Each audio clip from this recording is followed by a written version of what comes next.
სასამართლომ ორგანიზაცია თავისუფალი ზონის წევრებთან დაკავშირებით გადაწყვეტილება მიიღო. დაკავებულებს გირაოს გადახდის სანასოდ გაათავისუფლებენ. ფარნაოზ ჭკადუას 4, დავით გოგოხიას კი 6000 ლარის გადახდა დაეკისრა. სხდომა საქალაქო სასამართლოში რამდენიმე წუთის წინ დასრულდა. თამარ გოგესაშვილი საუბრობს მოამბის პირდაპირ ეთერში. თამარ, ხომ არ აპირებს რომელიმე მხარე ამ გადაწყვეტილების გასაჩივრებას?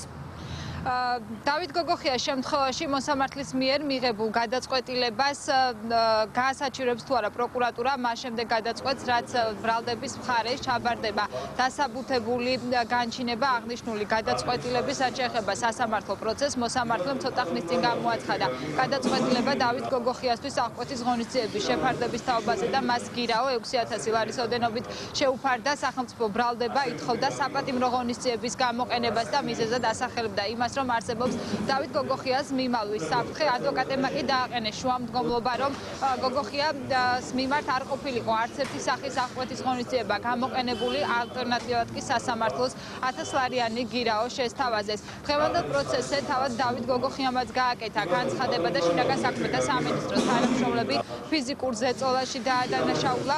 რის შემდეგაც უკვე მოსამართლემ მიმართა სახელმწიფო ბრალდების წარმომადგენლებს და მოუწოდა დაინტერესდნენ დავით გოგოხიას განცხადების თაობაზე. დღეს კიდევ ერთი თავისუფალი ზონის კიდევ ერთი დაკავებული წევრის აღკვეთის ღონისძიების საკითხზე იბრძოლა თბილისის საქალაქო სასამართლომ.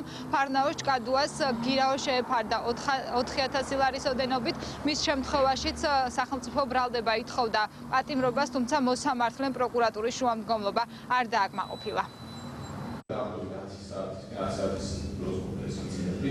შეგახსენებთ, მე ვიყავი ოფისში 3 საათი შენ, 3 საათი ვიყავი, დაახლოებით 2 საათი ვიყავი ოფისში, როდესაც შემოიჭრნენ ეს ადამიანები ჩვენ ოფისში. მე იქ ვიყავი, რასაც მიმალვა და მაგ მომენტში ჩაწერა პოლიციის თანამშრომლებმა მიმალვა და მე 3 საათი საკუთარ რაიმონ ფანჯად ყოდა და ვხტები. ესაც ჩემი ადვოკატები მოგვიდნენ, გამოსაუბრე და 20 წამოვიდნენ, ესეთი სიტყვები მითხრეს. ზუზანზია იყოს თქვარი, სახეთ შემიგან მომისწორეს ყველა. და რადგან მიანია იყო ადვოკატად, უკვე ზავადის დამაშაულს და მაგის გულზე უნდა გახადითო და უნდა გამოვატიდოთ ეს. სახეში თავში მითხავენ გაშენდეს. ანეკენებში მითხავენ ნუს, იმიტომ რომ ეს ფულობი რომ ისე რომ არ დაიშვის. და ერთი იყო კიდე თანამშრომელი კუთხეში და იგება. სამთავრობო ფორმაში საერთოდ არ. იგება მობილურდა თანმიცნობდა. მას არ აქვს შემოსავალი, აქედან გამომდინარე ჩვენ ვითხოვდით, რომ რაც შეიძლება გირაოსთან ხა ყოფილიყო მინიმალური, თუმცა სასამართლომ მიუხედავად ამისა ყველაფრისა თვლი რომ მაინც ობიექტური გადაწყვეტილება მიიღო, არ დააკმაყოფილა პროკურატურის შუამდგომლობა პატიმრობაზე, ვინაიდან ეს იყო ნაკლებად დანაშაული, რეალურად ამ ადამიანს დანაშაული არ ჩაუდენია, დანაშაული იქნა მის მიმართ ჩადენილი. იყო დაპატიმრების საფუძველი, რაც დასაბუთებული ჰქონდა ბრალდების მხარეს, თუმცა სასამართლომ გაუგებარია რა არგუმენტების გამო არ გაითვალისწინა ჩვენი წინააღმდეგო გაუწია პოლიციის თანამშრომლებს არ მისცა საშუალება გაიხორციელება სამსახურებრივი მოვალეობა. მიაყენა ფიზიკური და სიტყვიერი შეურაცხყოფა, რაც დასტურდება მოწმეთა ჩვენებებით და შესაბამისი მტკიცებულებებით, რაც წარდგენილი იყო სასამართლოში. სასამართლო პროცესების პარალელურად დღეს განცხადებები გააკეთეს დაპირისპირებული არასამთავრობო ორგანიზაციების წარმომადგენლებმაც. თავისუფალი ზონის წევრი გირშელ ბართაია მელორ ბაჩნაძეს მუქარაში ადანაშაულებს. დღეს თავისუფალი თაობის ერთ-ერთმა ლიდერმა ლადო სადღობელაშვილმა თავისუფალი ზონის წინააღმდეგ პერმანენტული აქციები დაანონსა.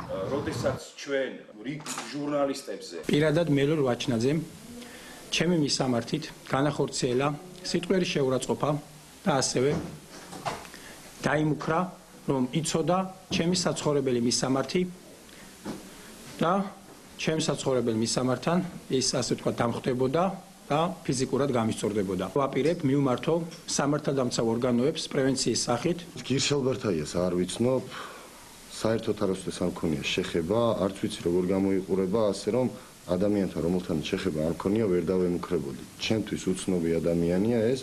ალბათ თავის გაპიარების მიზნით მოიგონა მსგავსი ტყუილი, რომ საზოგადოების ყურადღების მიპყრობა რაღაც მეთოდით მაინც შეძლებოდა.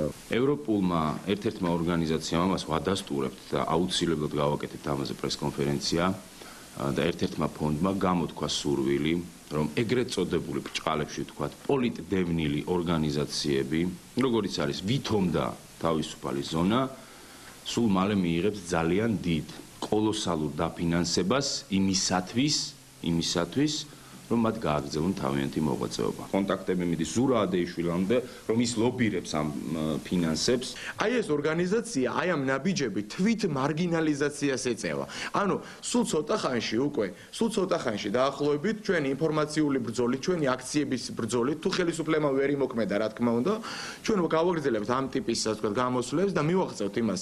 ესე მიღწეულა და ესე მიიღწევა ესეც საბოლოო ჯამში ხა. ვერ წარმომიდგენია გუშინ მობილიზაცია გამოაცხადეს და 100 კაცზე მეტი ვერ შეიკრიბა პარტიული რესურსი. დარწმუნებული ვარ უფრო რომ დაახლოებით ერთ თვეში მათ ბოლო მოეღება.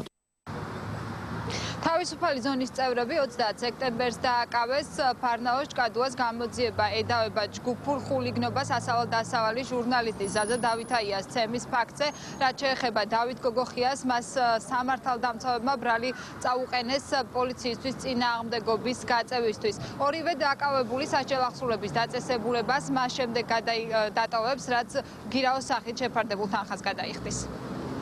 დიდი მადლობა, საქალაქო სასამართლოდან თამარ გოგესაშვილი საუბრობდა.